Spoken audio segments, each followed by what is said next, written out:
Ата-энеге дуа кыл.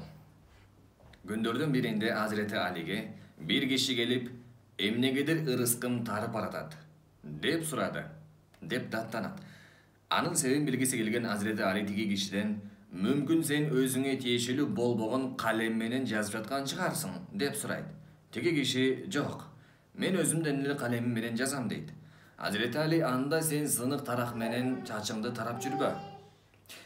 Тиги киши жок деп жооп берет. Азирети Али андай болсо, сен өзүңдөн жашы улуу адамдан озуп алдынбаса окшойсуң дейт.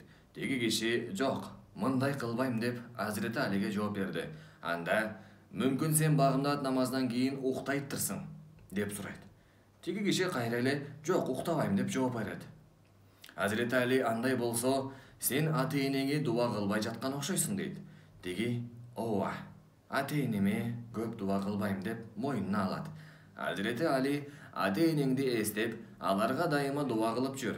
Мен пайгамбарыбыздын саллаллаху алейхи вассалам ата-энеге дуа кылбай коюу ырыскынын тардыгына себеп болот дегенин укканмын. Ошондуктан намаздан кийин ата-энеңе дуа кыл. Дуа кылууга кеткен 2 мүнөткө сараңдык кылба.